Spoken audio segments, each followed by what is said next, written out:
The first snowflake of December landed on Will Foster's nose as he stared at his nearly empty wallet.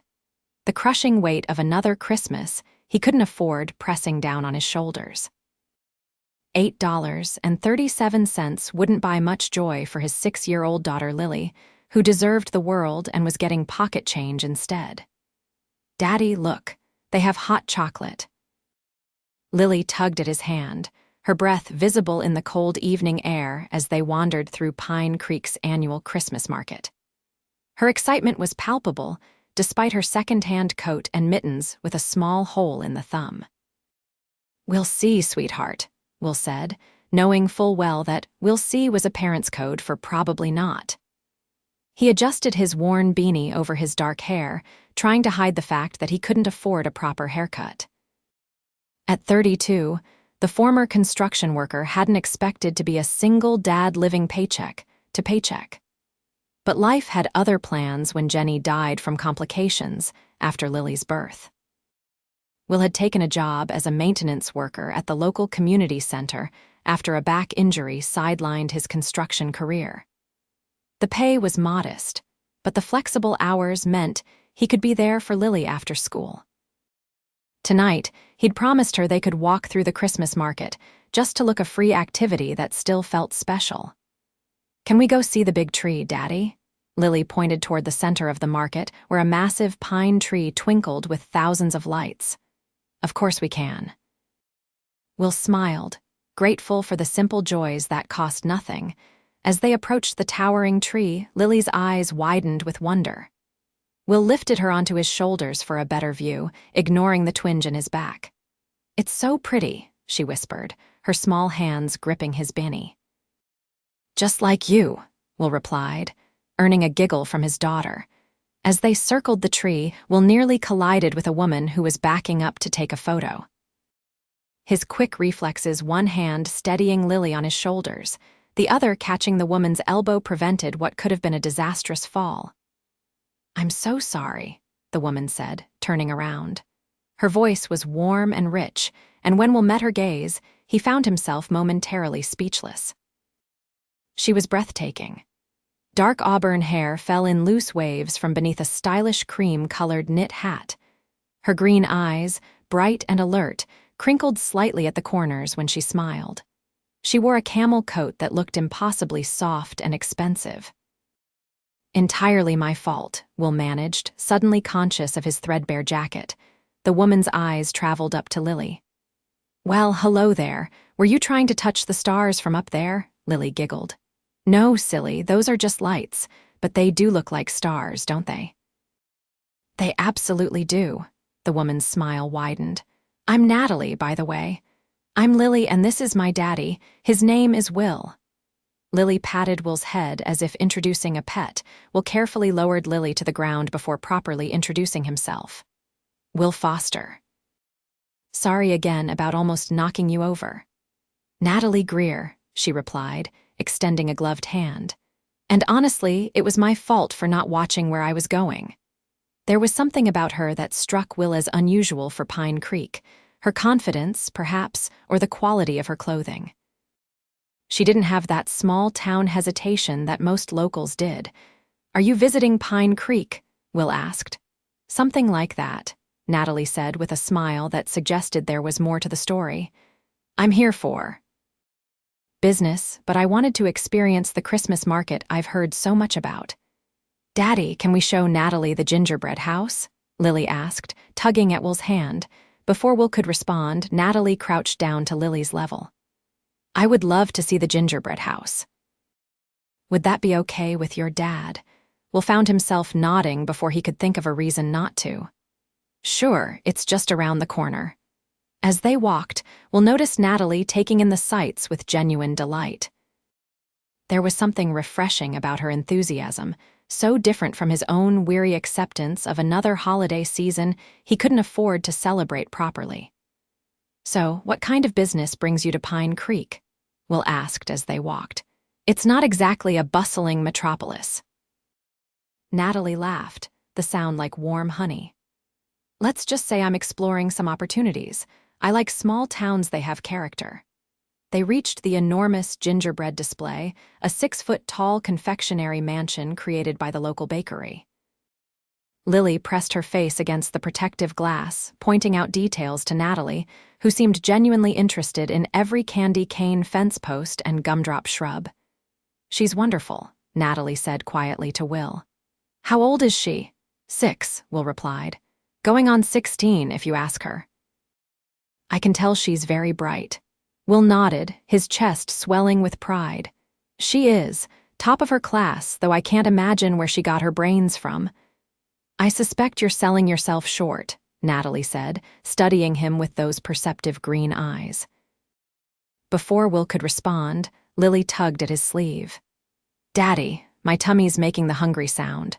Will checked his watch. It was past dinner time, and he'd planned to heat up leftovers when they got home. The $8 in his wallet suddenly felt very heavy. He could afford a small treat for Lily, but what kind of message would it send if he bought something for her and nothing for himself? As if reading his thoughts, Natalie gestured toward a nearby food stall. "I was just about to grab something to eat. Would you two care to join me?" "My treat is thanks for showing me around." Will's pride wanted to refuse, but Lily's hopeful expression made that impossible. "That's really kind, but we wouldn't want to impose." "It's not an imposition if I'm inviting you," Natalie countered with a gentle smile. "Besides, food always tastes better with company." 15 minutes later, they were seated at one of the picnic tables scattered throughout the market, enjoying bratwursts, hot chocolate, and freshly baked pretzels. Will couldn't remember the last time he'd eaten out, even at a simple market food stall. Lily chatted animatedly with Natalie, who listened to every word as if the child were sharing the secrets of the universe. Will found himself watching Natalie's expressions, the way she laughed without reservation, how her eyes lit up when Lily said something particularly funny or clever. "So," Natalie said, turning her attention to Will after Lily had finished a detailed explanation of her school's upcoming holiday play. "What do you do when you're not being an excellent tour guide?" Will hesitated, never comfortable discussing his job. "I'm the maintenance supervisor at the community center. Nothing glamorous, but it pays the bills. Mostly," he added silently. "That sounds important," Natalie said without a hint of judgment.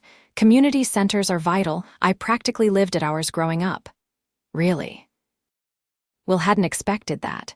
"Oh, yes. My mom worked 2 jobs, so I spent a lot of time there after school. The maintenance man, Mr. Davis, used to let me help him fix things. He taught me how to use a wrench before I could write in cursive." Will found himself smiling. "So you went from fixing things to breaking them sometimes," she laughed. "Business can be like that. You have to dismantle what isn't working to build something better." As they talked, Will discovered that Natalie was easy to talk to. She asked questions about Pine Creek, about his job, about Lily, and she actually listened to his answers. There was no pretense, no checking her phone every 5 minutes. She was fully present. When Lily began to yawn, Will knew it was time to head home. "We should get going." "It's past someone's bedtime." "I'm not tired," Lily protested, even as her eyelids drooped. "I had a wonderful time," Natalie said, gathering their trash. "Thank you both for keeping me company." "Thank you for dinner," Will replied, genuinely grateful. "It was nice." "Very nice," Natalie agreed, her eyes meeting his for a moment longer than necessary. "Maybe we'll run into each other again while I'm in town." Will nodded, though he knew the chances were slim. Pine Creek wasn't that small, and women like Natalie didn't typically seek out men like him. "Goodbye, Natalie," Lily said, wrapping her small arms around Natalie's waist in a surprise hug. Natalie's expression softened as she returned the hug. "Goodbye, Lily. It was a pleasure meeting you." Will watched as Natalie walked away, disappearing into the crowd of market-goers. There was a strange hollow feeling in his chest, like he'd lost something he never really had. "I like her," Lily declared as Will took her hand to head home. "Me too, kiddo," Will admitted quietly. "Me too." The next morning, Will was up early despite it being Saturday. He had promised Mrs. Abernathy, their elderly neighbor, that he would fix her leaky faucet. Lily was still fast asleep, curled around her favorite stuffed rabbit when he checked on her. After leaving a note for Lily on the fridge explaining he was next door and would be back soon, Will grabbed his toolbox and headed over to Mrs. Abernathy's. The faucet repair took less than 30 minutes, but Mrs. Abernathy insisted he stay for coffee and fresh baked banana bread. When he finally made it back home, he found Lily at the kitchen table, drawing intently. "What are you creating, artist?" he asked, hanging his jacket on the hook by the door. "It's Natalie," Lily said, holding up her drawing. Sure enough, there was a stick figure with red hair wearing what appeared to be a crown. "I made her a princess. Do you think she'd like it?" Will felt a pang in his chest. "I'm sure she would, but we don't know how to reach her." "We could go back to the Christmas market tonight," Lily suggested hopefully. "Maybe she'll be there." "Lily, honey, the chances of running into her again are pretty slim." Will hated disappointing her, but he also didn't want to set her up for heartbreak. "And we can't afford to go to the market every night." Lily's face fell, but only momentarily. "Then we can go to the community center. You have to work today, right? Maybe she'll be there." Will had almost forgotten he'd agreed to cover a few hours at the center that afternoon. There was a broken heating unit in the senior activity room that needed fixing before Monday. "Sweetie, I don't think she'll be at the community center. She's in town for business, remember? But you don't know she won't be there," Lily countered with the irrefutable logic of a 6-year-old. "And I can help you fix things." Will couldn't argue with that. Lily loved accompanying him to work, where she had become something of a mascot among the regular visitors. It was better than leaving her with a babysitter he couldn't afford. "All right, but just for a couple of hours," he agreed. "And you have to bring your reading book for when you get bored." "I never get bored at your work," Lily protested, already racing to get dressed. 2 hours later, Will was on his knees in front of an ancient heating unit, with Lily sitting cross-legged beside him, solemnly handing him tools when requested. The community center was quieter than usual for a Saturday, with only a few teenagers shooting hoops in the gym and a group of seniors playing cards in the partially heated activity room. "Daddy, what does this do?" Lily held up a strange-looking wrench. "That's a pipe wrench," Will explained. "It helps grip round things like pipes so they don't slip when you're turning them." "Is it magic?" Lily asked seriously. Will laughed. "No, just physics. But sometimes good tools can feel like magic when they make a hard job easier. Like how Mom used to say you were her magic." Lily asked innocently. Will paused, the memory catching him off guard. Jenny had indeed called him her magic, saying he could fix anything that was broken. Except, in the end, he couldn't fix her. "Something like that," he managed, focusing on the heating unit to hide the sudden moisture in his eyes. The sound of the activity room door opening drew his attention. Will turned, expecting to see one of the seniors coming to check on his progress. Instead, there stood Natalie Greer, looking as out of place in the community center as a diamond in a coal bin. She wore dark jeans and a simple sweater today, but still managed to look elegant. She seemed momentarily surprised to see him, then smiled. "Will, Lily." "Well, this is a pleasant surprise." "Natalie," Lily scrambled to her feet and rushed over, pipe wrench still in hand. "We were hoping to see you. I made you a picture, but it's at home. You're a princess in it." Natalie crouched down to Lily's level, seemingly unfazed by the greasy wrench that came dangerously close to her designer sweater. "A princess? That's very kind of you. I'd love to see it sometime." Will got to his feet, suddenly conscious of his worn jeans and the smudge of oil he probably had on his face. "Natalie, hi, what brings you to the community center?" Natalie straightened, meeting his gaze with a smile that seemed almost nervous. "Actually, I was hoping to find you. The director mentioned you'd be working today. You were looking for me." Will couldn't keep the surprise from his voice. "I wanted to ask if you and Lily might be free for dinner tonight," Natalie said. "I enjoyed our time at the market yesterday, and I don't know many people in town." Before Will could formulate a response, Lily jumped in. "We're super free, right, Daddy? We just have macaroni and cheese at home, and we had that yesterday. Will felt heat rise to his cheeks. Lily, sounds like I came at just the right time, Natalie interrupted smoothly. There's this little Italian place on Main Street that the hotel concierge recommended. Would that work for you too? Will wanted to say yes more than he'd wanted anything in a long time, but pride held him back. That's really kind, but I can't let you pay for our dinner again. How about a compromise? Natalie suggested. I'll get dinner tonight, and maybe next time you can show me how to cook that famous macaroni and cheese Lily mentioned. Next time, the words hung in the air between them, full of possibility. Please, Daddy, Lily pleaded, her eyes wide. Looking from his daughter's hopeful face to Natalie's warm smile, Will found his resistance crumbling. All right, but I need to finish this repair first and then get cleaned up.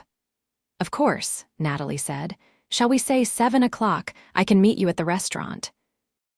They exchanged phone numbers, and Natalie left with a promise to text him the restaurant details. As soon as the door closed behind her, Lily did a little victory dance. She likes us, Daddy. I told you we would see her again.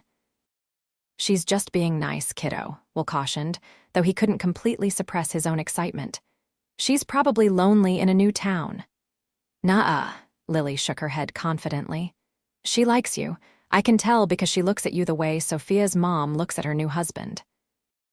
Will chuckled at his daughter's analysis, but felt a flutter of something dangerously close to hope. Come on, junior matchmaker. Hand me that screwdriver so we can finish up and go home. He worked with renewed energy, finishing the repair in record time. The seniors were grateful to have their heat back, and Mrs. Peterson even slipped Lily $1 for being such a good assistant. At home, Will face the crisis of what to wear. His wardrobe consisted mainly of work clothes, with one decent button-down shirt reserved for parent-teacher conferences, and the rare job interview. After a long shower, he trimmed his beard, put on his least-worn jeans and the button down, and hoped he looked presentable enough for an Italian restaurant.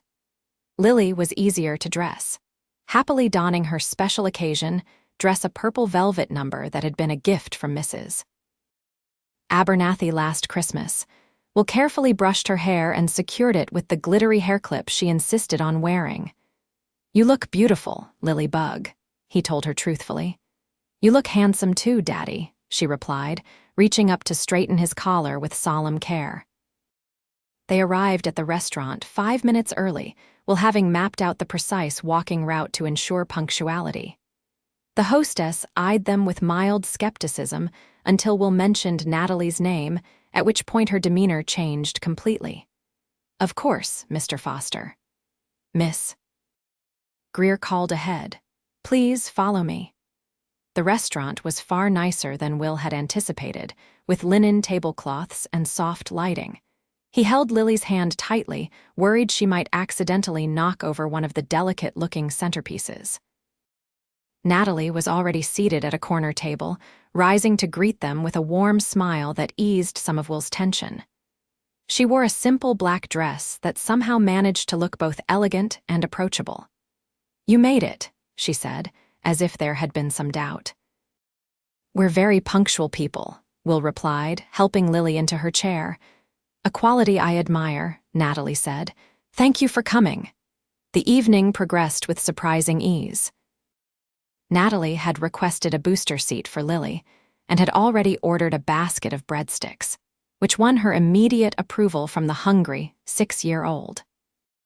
She spoke to Lily as if her opinions mattered, asking her about school and her favorite books, never once treating her like a bothersome addition to an adult dinner. With Will, Natalie was equally attentive, asking thoughtful questions about his work and his life in Pine Creek. She seemed genuinely interested in his answers, and for the first time in ages, Will found himself talking about his dreams, the ones he'd put on hold, when Jenny died and fatherhood became his priority. I always wanted to start my own handyman business, he admitted after his second glass of the wine Natalie had ordered. I'm good with my hands, and there's always work in a small town where half the houses are over 50 years old. What's stopping you? Natalie asked, her head tilted slightly as she studied him, Will gestured vaguely. Time, money, the usual suspects. Starting a business requires capital I don't have, and taking that kind of risk when Lily depends on me. He shook his head. Maybe someday. I understand risk assessment, Natalie said, but sometimes the biggest risk is not taking one at all. There was something in her tone that made Will curious. You sound like you speak from experience. Natalie's smile turned slightly enigmatic.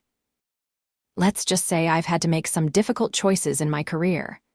Before Will could probe further, Lily let out a massive yawn that she tried and failed to hide behind her hand. I think someone's ready to call it a night, Will said, checking his watch. It was nearly 9, well past Lily's usual bedtime. Of course, Natalie nodded. Let me just get the check. Thank you for dinner, Will said as they stood outside the restaurant afterward. It was, he searched for a word that wasn't pathetically inadequate, really nice. It was my pleasure, Natalie replied. I've enjoyed getting to know you both. Lily, fighting sleep but losing the battle, leaned heavily against Will's leg. Can we see Natalie tomorrow? She asked through another yawn. Will opened his mouth to gently explain why that might not be possible, but Natalie spoke first. I'd like that, she said. If your dad agrees, of course. Will hesitated. Don't you have business meetings or something? Not on Sundays, Natalie replied. And honestly, I'd rather spend the day with you two than sit alone in my hotel room. We're not doing anything special, Will warned.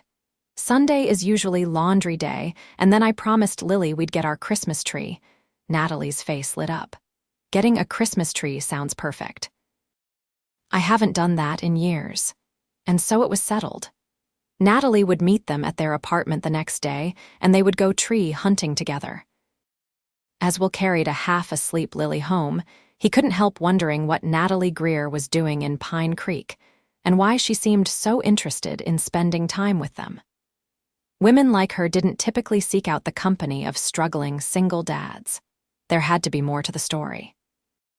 But as he tucked Lily into bed and she mumbled, I like Natalie, Daddy, before drifting off to sleep, Will decided that whatever Natalie's reasons, he was grateful for her presence in their lives, however temporary it might be. Sunday morning arrived with a fresh dusting of snow that turned Pine Creek into a scene from a holiday card.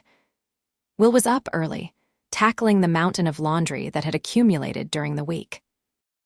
By the time Lily wandered out of her room, hair tousled from sleep, he had already sorted, washed, and folded 2 loads. Is Natalie coming soon? Lily asked, accepting the bowl of cereal Will placed in front of her. Will checked the clock. Not for a couple of hours, Lily bug. We said 11, remember? That gives us time to finish the laundry and clean up a bit. Lily nodded sagely. We should make the apartment pretty for her. Will smiled at his daughter's concern. I think Natalie cares more about the people than the place, sweetheart. Nevertheless, he found himself straightening up with more care than usual, acutely aware of how small and modest their 2-bedroom apartment would appear to someone who stayed at the town's best hotel. He replaced the burned-out bulb in the hallway, wiped down the bathroom sink, and even rearranged the magnets on the refrigerator to look more organized. At precisely 11 o'clock, their doorbell rang. Will opened it to find Natalie holding a bakery box and wearing casual clothes, jeans, boots, and a forest green sweater that brought out the color of her eyes. Her hair was pulled back in a simple ponytail, making her look younger and somehow more approachable. I brought breakfast, she said, holding up the box. Or brunch, I suppose. I hope that's okay. You didn't need to do that, Will said, stepping aside to let her in, but it smells amazing. Lily came racing from her room. Natalie, you came. Of course I did, Natalie laughed, crouching down for the hug Lily launched at her. I wouldn't miss getting a Christmas tree with my new friends. Will took the bakery box to the kitchen, while Lily proudly gave Natalie a tour of their apartment, pointing out her artwork on the refrigerator and the small collection of rocks she'd gathered from the community center playground. When they joined him, Will had set out plates and was examining the contents of the box, an assortment of pastries that looked far too fancy for his mismatched plates. These look too good to eat, he commented, selecting a chocolate croissant for Lily. Life's too short not to eat the good pastries, Natalie replied, accepting the mug of coffee he offered. She took a sip and smiled appreciatively. You make excellent coffee. One of my few culinary talents, Will admitted, that and the famous macaroni and cheese. They enjoyed their brunch at the small kitchen table, with Lily doing most of the talking, explaining in great detail how they selected a Christmas tree every year from Miller's tree farm on the edge of town. They have hot cider and a big dog named Rex, she informed Natalie solemnly. And Daddy always lets me pick the tree as long as it's not taller than him. That sounds like a perfect system, Natalie said, equally serious. I'm honored to be included in such an important tradition. We'll watch them interact, struck again by how naturally Natalie engaged with Lily. There was no condescension, no awkward adult trying to talk to a child energy. She simply spoke to Lily as she would to anyone else, with respect and genuine interest. After they'd eaten, they bundled up for the trip to the tree farm. Will had arranged to borrow Mrs. Abernathy's car for the afternoon, as the tree farm was a bit too far to walk, especially with a tree to carry home. I can drive, Natalie offered when Will mentioned the borrowed car. I've got a rental, and it would probably be easier than transferring car seats. Will hesitated, not wanting to put her out further, but the practicality of the suggestion won out. If you're sure you don't mind. Not at all, Natalie assured him. Her rental turned out to be a practical SUV rather than the luxury vehicle Will had half expected. Lily was impressed nonetheless, exclaiming over the heated seats and the new car smell. The drive to Miller's tree farm was filled with Lily's excited chatter and Natalie's thoughtful questions about Pine Creek's holiday traditions. Will found himself relaxing, the familiar tension in his shoulders easing as he listened to them talk. Miller's was bustling with families when they arrived, children running between rows of trees, while parents debated the merits of Fraser firs versus blue spruces. The air smelled of pine, wood smoke from the fire pit where people warmed their hands, and the sweet cinnamon scent of hot apple cider being served from a small shack. Lily immediately spotted Rex, the ancient golden retriever who held court by the fire pit, accepting pats and treats from adoring children. Can I go say hi to Rex, Daddy? Sure, but stay where I can see you, Will agreed, watching as she raced off. She's remarkable, Natalie said beside him. So full of joy, despite, when she trailed off, Will glanced at her. Despite what? Natalie hesitated. I just meant, you mentioned things have been tough since her mom passed. Some kids would be more affected. Will nodded slowly. Lily doesn't really remember Jenny. She was only 6 months old when. Well, and I've tried to give her a stable, happy childhood, even when things are tight. You've done an amazing job, Natalie said with such conviction that Will felt a lump form in his throat. Some days I'm not so sure, he admitted. Especially around Christmas, when I can't give her everything she deserves. Natalie turned to face him fully. Will, take it from someone who grew up with plenty of things and not enough time with her parents, you're giving Lily exactly what she needs. Love, attention, stability.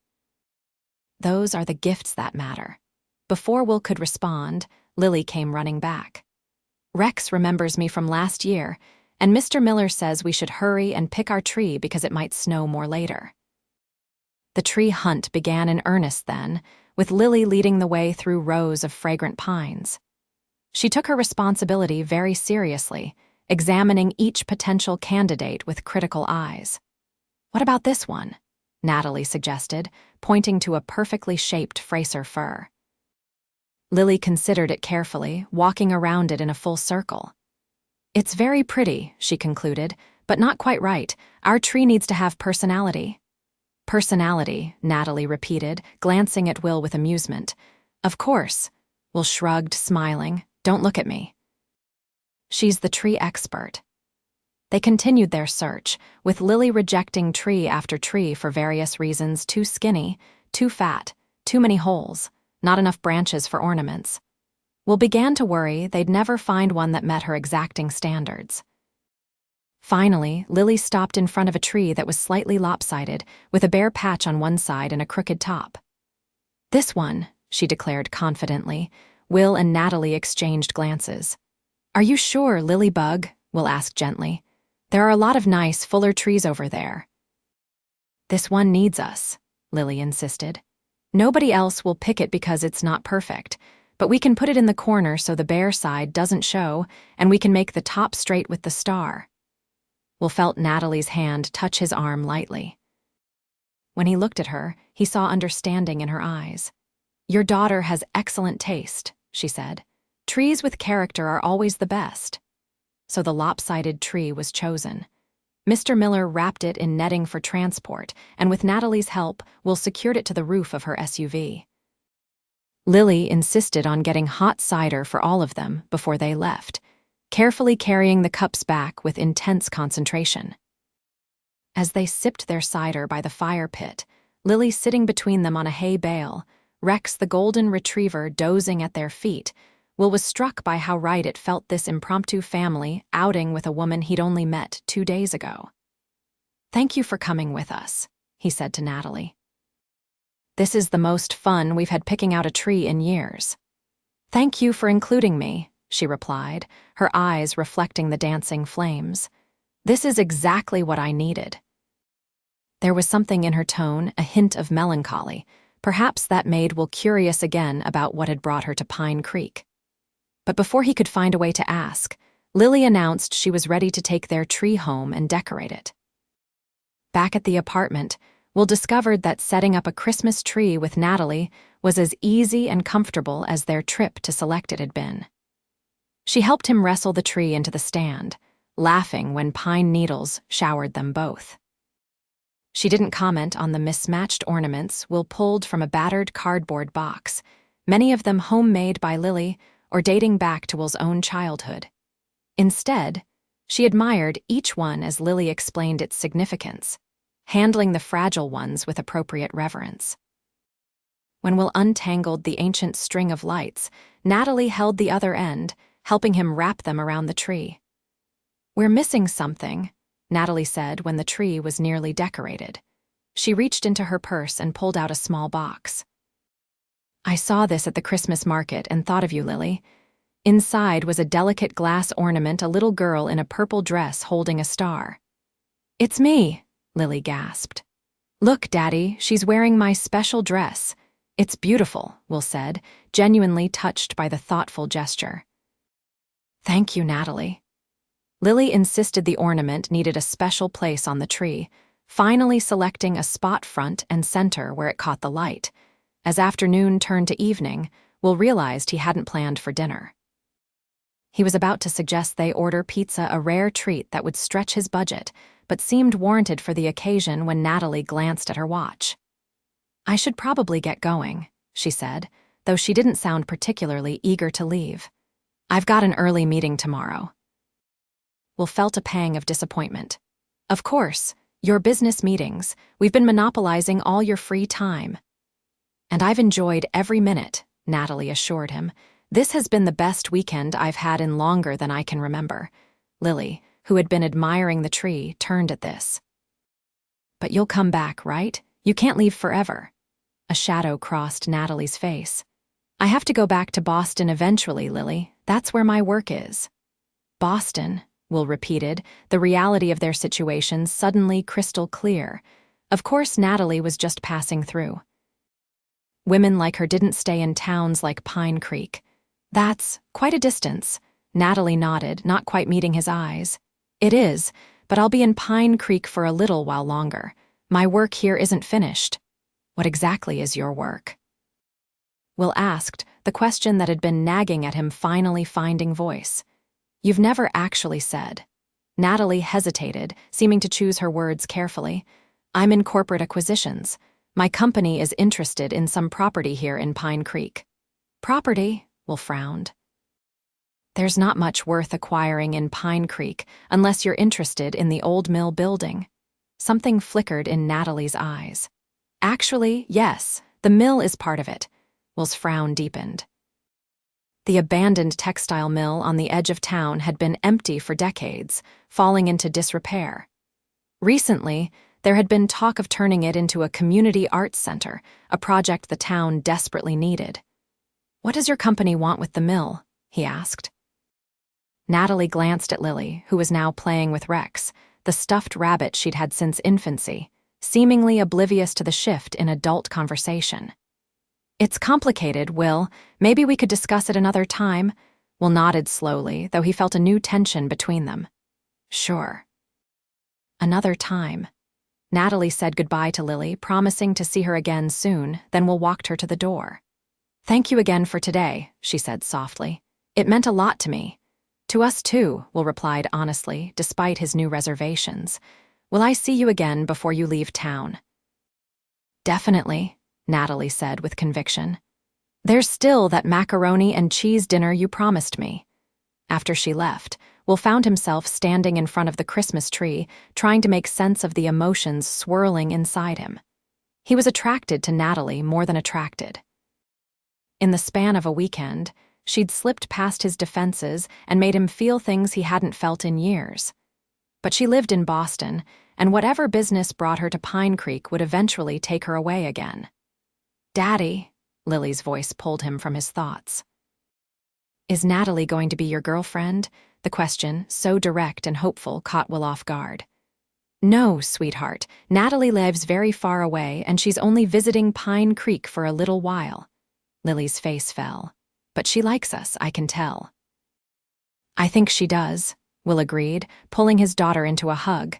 "But sometimes liking people isn't enough when your lives are in different places." "That's stupid," Lily declared with the brutal honesty of childhood. "If you like someone, you should be with them." Will smiled sadly. "When you're older, you'll understand that adult relationships are more complicated than that." But as he tucked Lily into bed that night, surrounded by her stuffed animals and bathed in the soft glow of her night light, Will found himself wondering if perhaps his 6-year-old had it right after all. Maybe adults were the ones who made things needlessly complicated. The week that followed was busy for Will. The community center was hosting several holiday events, meaning extra hours and a few welcome additions to his paycheck. He hadn't heard from Natalie since Sunday evening, though he found himself checking his phone more often than he cared to admit. On Wednesday afternoon, as Will was fixing a broken cabinet in the community center kitchen, the director, Margaret Wilson, stopped by to check on his progress. "Coming along nicely," Will told her, demonstrating how he'd reinforced the hinges. "Should hold up better now, even with the heavy pots and pans." Margaret nodded approvingly. "Excellent work as always, Will.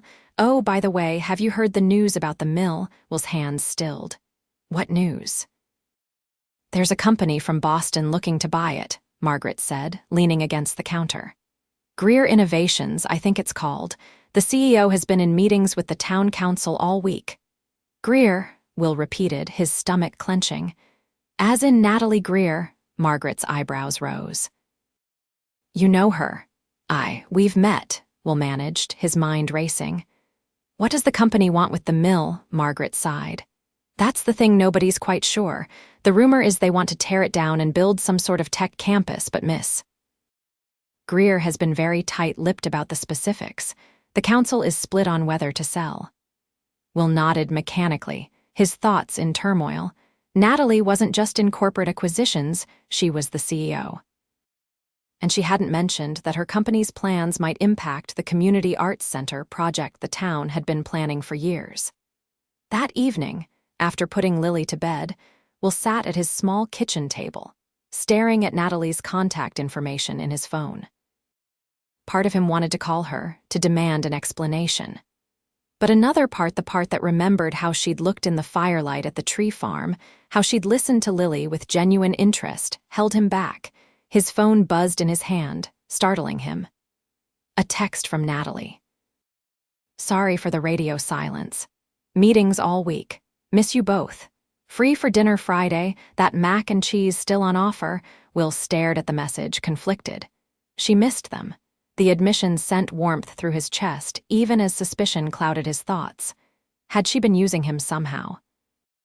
Getting close to a local to gain insight into the town's feelings about the mill, but that made no sense. Will had no influence with the town council. He was just a maintenance worker, barely making ends meet. What possible advantage could Natalie gain from spending time with him and Lily? After several minutes of internal debate, he typed back.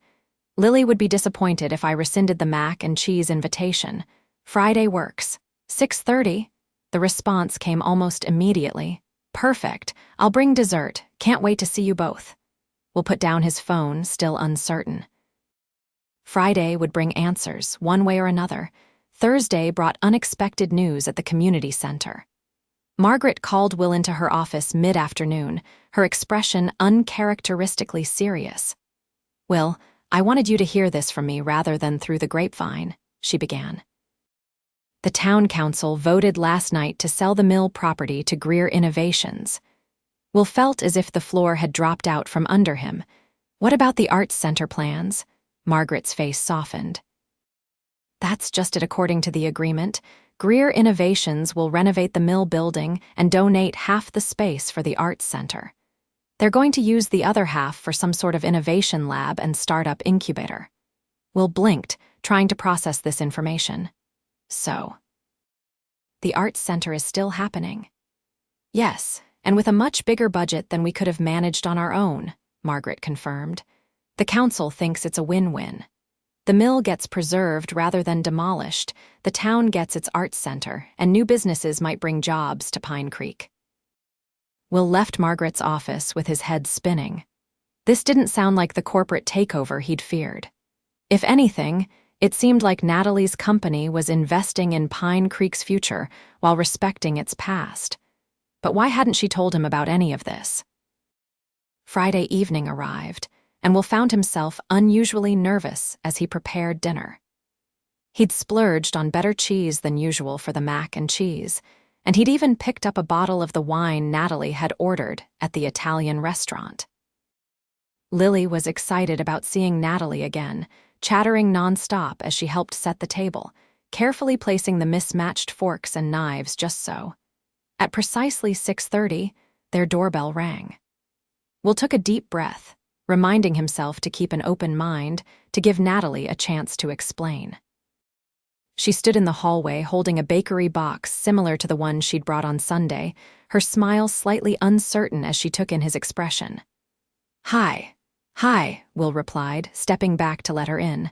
Come on in, dinner's almost ready. Natalie. Lily came running, wrapping her arms around Natalie's legs. I missed you. Did you see our tree is still standing, and I put your ornament in the very best spot? Natalie's face softened as she hugged Lily. I missed you too, sweetheart, and yes, your tree looks beautiful. Dinner began with a slightly awkward atmosphere, at least between the adults.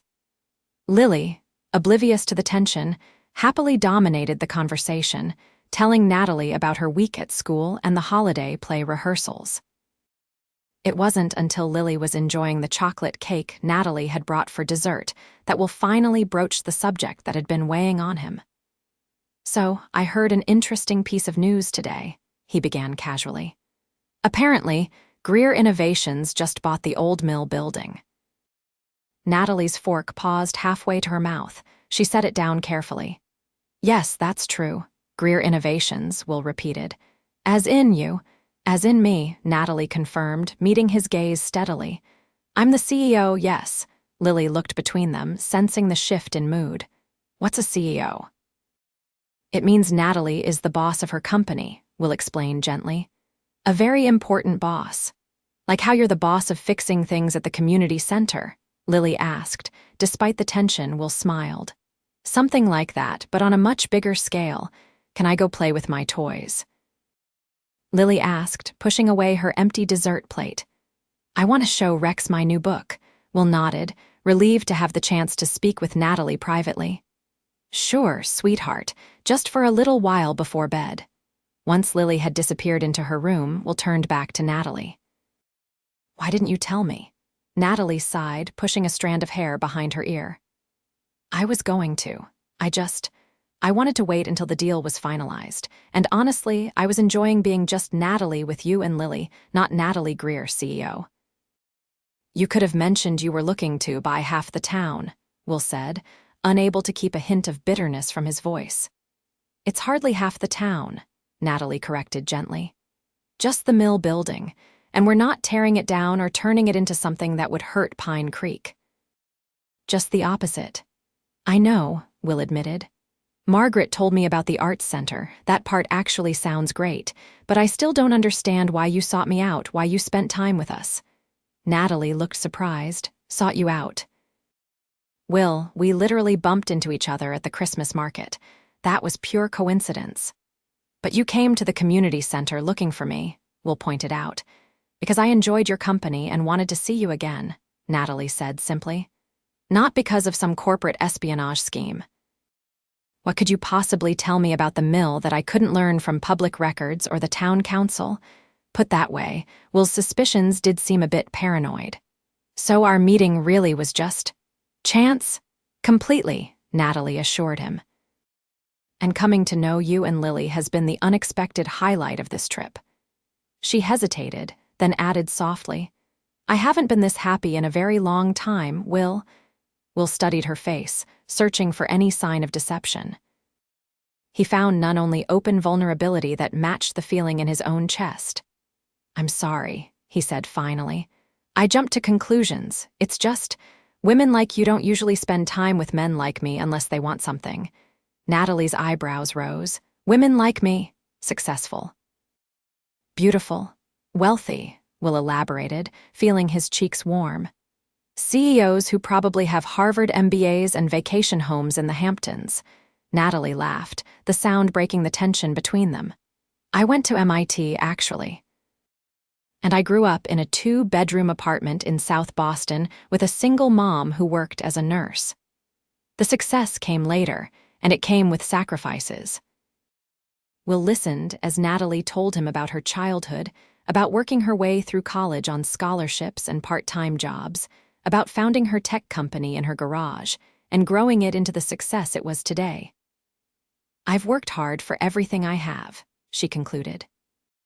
But somewhere along the way, I forgot how to just live, be present, enjoy simple things like picking out Christmas trees and making hot chocolate with miniature marshmallows. And that's what you were doing with us, Will asked. Remembering how to live? Partly, Natalie admitted. But mostly, I just liked being with you, both of you.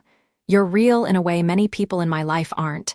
There's no agenda, no angle, just a good man doing his best for his daughter. The sincerity in her voice melted the last of Will's reservations. I liked being with you too, he said quietly. More than I've liked being with anyone in a very long time. Natalie reached across the table, her fingers lightly touching his. So where does that leave us? It was the question Will had been avoiding. I don't know, he admitted. You live in Boston, your life is there. My life, Lily's life, is here.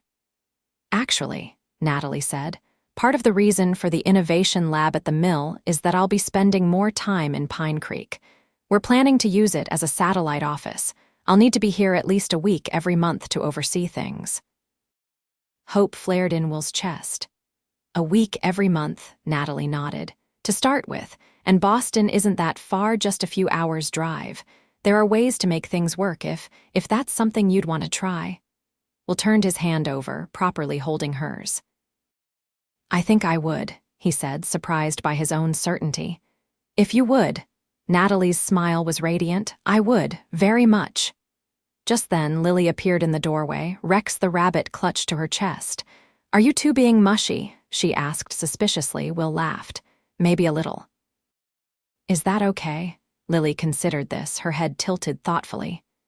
I guess so. Does this mean Natalie is going to be your girlfriend? Will and Natalie exchanged glances, both fighting smiles.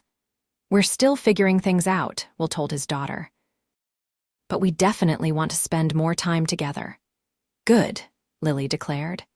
Because I already told my teacher that my dad met a princess at the Christmas market, and it would be embarrassing if I had to tell her I was wrong. After Natalie helped tuck Lily into bed, reading her a story with all the right voices that had the 6-year-old giggling in delight. She and Will stood before the crooked Christmas tree, its lights twinkling in the dimly lit living room. "She's extraordinary," Natalie said softly. "You've done an amazing job with her." "I've tried," Will replied. "Some days are harder than others, but she makes it all worthwhile." Natalie turned to face him, her green eyes reflecting the colorful lights. "I should probably go. It's getting late." Will nodded, though he was reluctant to see the evening end. "Thank you for coming, and for being honest with me." "Thank you for listening," Natalie replied, "and for giving me a second chance." As he walked her to the door, Will felt a sense of rightness, of possibilities opening up before them. "When do you go back to Boston?" "Monday morning," Natalie said. "But I'll be back in 3 weeks for the initial mill renovations, and there's always weekends." "Weekends," Will repeated, smiling. "I like the sound of that." Standing in the doorway, Natalie looked up at him, a question in her eyes. Will answered by leaning down, his lips finding hers in a gentle kiss that quickly deepened into something more urgent, more promising. When they finally broke apart, both slightly breathless, Natalie's smile was dazzling. "I think this could be the beginning of something wonderful. We'll foster." Will tucked a strand of auburn hair behind her ear, marveling at how this extraordinary woman had walked into his ordinary life and changed everything in the span of a week. "I think you might be right," Natalie Greer. As he watched her walk down the hallway, Will reflected that sometimes the best Christmas gifts came in unexpected forms, not wrapped in shiny paper under the tree, but in chance meetings at Christmas markets, and the courage to open one's heart to new possibilities. And for the first time in years, Will found himself looking forward to the future with something more than resignation, with hope, with joy, and with the promise of love. 1 year later, Will stood in front of a much fuller Christmas tree in a much larger living room, watching as Lily carefully hung the glass ornament of the little girl in the purple dress. Beside it, she placed a new ornament, a tiny replica of the Pine Creek Mill, now beautifully renovated and housing both the thriving Arts Center and Greer Innovations Innovation Lab. "Perfect," Natalie said, slipping her arm around Will's waist as she joined him in admiring their tree. Her left hand sparkled with the engagement ring he'd given her just last month. "Almost perfect," Will corrected, pulling a small box from his pocket. "We need one more." Inside was an ornament depicting a family of 3, a man, a woman, and a little girl standing in front of a Christmas tree.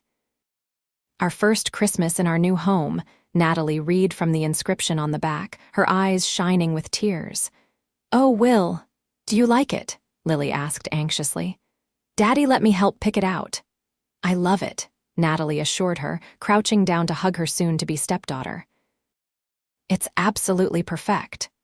As Will helped Lily hang the ornament in a place of honor near the top of the tree, he marveled at how much had changed in a year. Natalie had indeed returned to Pine Creek every few weeks as promised. Weekend visits had turned into longer stays. By summer, they were discussing the future in earnest. When Natalie proposed opening a permanent office in Pine Creek, spending at least half her time there, Will had taken the leap and launched his handyman business with her encouragement and a small investment. Now foster home repair was thriving, with more work than he could handle alone. In August, they'd found this house a charming Victorian with good bones that needed some TLC, and Natalie had surprised him by suggesting they buy it together. By September, they were engaged. By November, they were moved in. "What are you thinking about?" Natalie asked now, resting her head on his shoulder as Lily busied herself arranging presents under the tree. "About how different things were last Christmas," Will replied, kissing the top of her head. "About how lucky we are." "Luck had nothing to do with it," Natalie said firmly. "We made choices. We took chances. We built this." Will smiled, knowing she was right. What had begun as a chance meeting at the Christmas market had grown into something enduring through commitment, compromise, and courage, his to believe he deserved happiness, hers to reshape her life to include him and Lily. "You know what I'm most excited about?" Natalie asked, her voice dropping to a whisper only he could hear. "What's that?" Her hand drifted to her stomach in a gesture that made Will's heart skip a beat. "Telling Lily on Christmas morning that she's going to be a big sister." Joy burst in Will's chest like a firework. "Really?" "You're sure?" Natalie nodded, her eyes shining. "The doctor confirmed it yesterday, July 15th, give or take." Will pulled her close, overwhelmed with emotion. "I love you so much," he whispered against her hair. "I love you too," Natalie replied. "Both of you, all of you." From across the room, Lily called out, "Are you two being mushy again?" Will and Natalie broke apart, laughing. "Yes," Will admitted. "Very mushy." Lily sighed with the exaggerated patience of a 7-year-old.